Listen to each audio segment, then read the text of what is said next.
Assalamualaikum warahmatullahi wabarakatuh. Salam sejahtera untuk kita semuanya teman-teman. Jumpa kembali masih di channel Barfil. Terima kasih pada teman-teman semuanya yang selalu setia dan tetap mendukung terus channel ini. Dan bagi teman-teman yang baru saja bergabung, jangan lupa untuk klik like dan subscribe serta aktifkan lonceng notifikasinya agar teman-teman bisa mendapatkan update video terbaru dari kami. Memilih telur yang bagus itu gampang-gampang susah, terutama jika kita berbicara mengenai hasil atau goal yang ingin kita capai teman-teman. Di kesempatan yang berbahagia ini kami ingin sharing tentang bagaimana cara memilih telur yang bagus sehingga layak untuk kita tetaskan.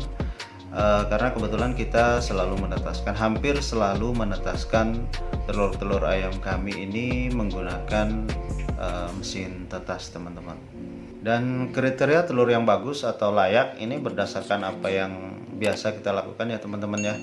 Jadi ini biasa dan sering kita lakukan di kandang. Ya memang tidak semuanya telur itu kita tetaskan, namun kita tetap seleksi memilih telur yang bagus dan kami pribadi anggap itu memang layak untuk ditetaskan.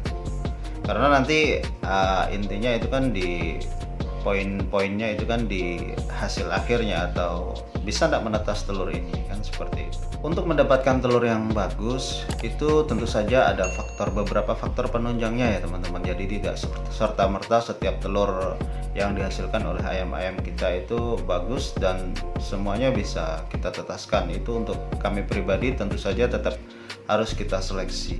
Kalau telur-telurnya tidak kita seleksi, otomatis nanti itu akan space dalam mesin tetas itu kan akan terbuang percuma. Dan lagian kalau kita misalkan anggaplah kita ingin telurnya itu menetasnya nanti anakannya itu banyak yang jantan, maka tentu saja harus kita seleksi berdasarkan ya tampilannya, bentuknya dan lain sebagainya. Namun sekali lagi jangan lupakan juga beberapa faktor penunjangnya. Salah satu diantaranya itu adalah indukan kita atau bibit breeding kita. Itu usianya sudah mapan atau belum, sudah mencapai top peaknya atau belum. Jadi istilahnya faktor umur juga berpengaruh. Ayam muda tentu saja nanti telurnya juga kurang bagus ya teman-teman ya. Kemudian di samping usia ayam, tentu saja ransum pakan, kebutuhan vitamin dan mineralnya juga harus sesuai dan harus bagus juga.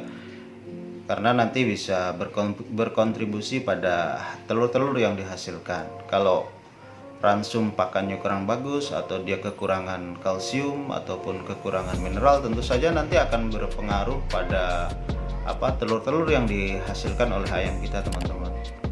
Misalkan nanti kalau kekurangan kalsium, dia bisa telurnya itu lembek, atau apabila kebanyakan kalsium maka cangkangnya akan terlalu keras sehingga susah untuk ditetaskan. Nah sekarang tentang bagaimana cara memilih telur yang baik ya teman-teman ya.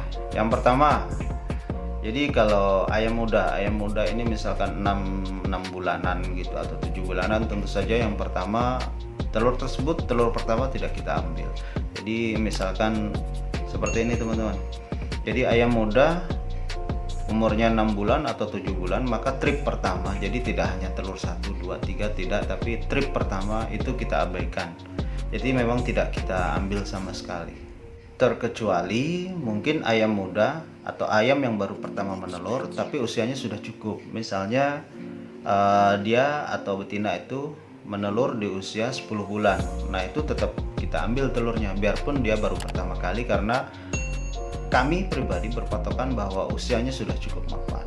Jadi telur yang dihasilkan itu kemungkinan kecil kurang bagus.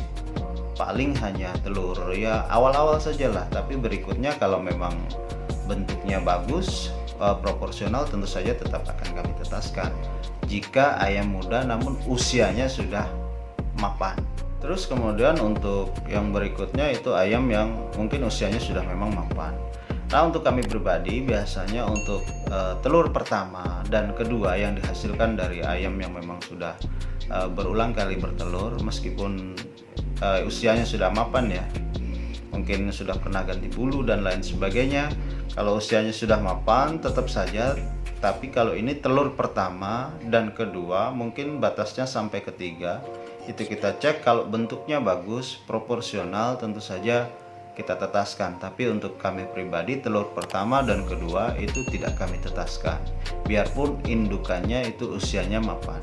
Terus kemudian telur tersebut setelah ayam bertelur ya, yang pertama kedua itu kita abaikan atau tidak kita tetaskan. Terus kemudian telur-telur yang berikutnya itu tetap kita tetaskan. Namun sebelum kita tetaskan itu tetap kita seleksi ya teman-teman ya. Jadi tidak semuanya, terutama kalau kami peternak ini kan menginginkan anakannya itu dominan jantan. Jadi ada kriteria tertentu yang memang anggapan kami atau prediksi kami ini telurnya itu anaknya itu jantan. Jadi yang kemungkinan anakannya jantan itu kita tetaskan. Kalaupun kita menetaskan telur yang katakanlah nanti anakannya betina, biasanya itu hanya untuk yang tujuan kita itu untuk parental stock atau stok untuk indukan berikutnya.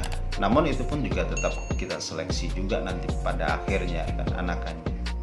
Nah, di antara kriteria seleksi kami ya teman-teman ya, jadi besar kecil, yang pertama besar kecil itu tidak berpengaruh, terutama karena yang kita breeding itu kan tidak hanya satu line atau satu jenis saja, ada yang memang free size, ada yang derby size. Kalau yang free size ya tentu saja telurnya lebih besar daripada yang derby size. Jadi masalah ukuran tidak masalah, yang penting kalau dia memang free size ya indukan yang free size berarti telurnya itu harus sama rata gitu, harus sama besarnya. Atau sebaliknya kalau yang derby size berarti dia telurnya harus juga besarnya sama rata nantinya. Kalau ada yang misalkan derby size telurnya kan kecil-kecil ya, tapi kalau nanti keluarnya itu besar atau mungkin berbeda ukurannya dari yang biasanya, tentu saja itu nanti kita abaikan atau tidak kita tetaskan.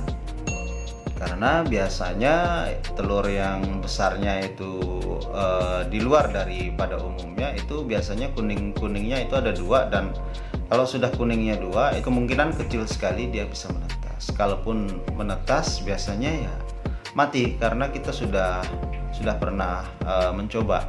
Jadi telur itu 2, kuningnya 2, dan embrionya pun kebetulan sudah 2, dan kemudian pada saat waktunya menetas dia pecah, namun dia tidak mampu untuk memecahkan cangkang telurnya. Dan karena berdesakan itu tadi kan, jadi ya dia tidak punya kesempatan untuk atau cukup tenaga untuk memecahkan cangkang telurnya.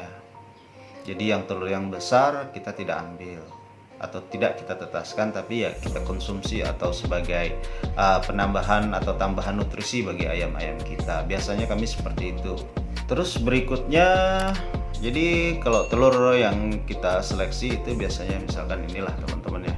Ini kita ambil, ini telur USA Tornado ini teman-teman. Jadi agak kecil karena kebetulan yang kita breeding itu juga size-nya juga di bawah 2,5 kg atau size derby. Jadi seperti inilah, anggaplah ini ya. Kelihatannya bagus, cuman di sini ada mungkin ya, bentuknya saja, ini bentuknya juga kurang proporsional kalau menurut kami. Jadi ini terlalu bulat. Jadi kalau menurut kami ini tidak layak untuk ditetaskan. Kalau yang layak ditetaskan itu yang seperti ini teman-teman. Nah ini ya, seperti ini. Jelas atau tidak ini, mudah-mudahan saja cukup jelas. Sedangkan ini seperti ini. Jadi ini lebih bagus bentuknya yang ini daripada yang ini, karena ini kurang begitu lancip. Bentuknya memang oval. Jadi kriteria yang pertama telur harus oval, cuman hanya saja biasanya kami memilih yang bentuknya agak lancip ini. Agak lancip seperti ini. Kalau ini tidak kita tetaskan, biasanya untuk ya kita konsumsi atau tambahan nutrisi untuk ayam kita biasanya teman-teman. Jadi itu ya teman-teman, yang pertama tadi bentuknya oval, terus kemudian ujungnya itu agak sedikit lancip, oval teman, agak sedikit lancip seperti ini. Terus kemudian kulitnya ini harus halus, jadi warnanya juga harus sama. Jadi tidak ada istilahnya di sini mungkin putih kekuningan, terus kemudian di sini ada warna lain atau pokoknya ada lebih daripada satu warna, biasanya tetap tidak kita tetaskan teman-teman. Terus kemudian selain itu ya teman-teman, biasanya sebelum kita itu kan kita teropong dulu nih. Nah, biasanya kita teropong entah biasanya pakai ya kertas yang kita bulatkan, kemudian kita teropong. Kalau kita teropong di sini terdapat bintik-bintik putih gitu, atau ya bintik-bintik putih lah. Jadi tidak, warnanya itu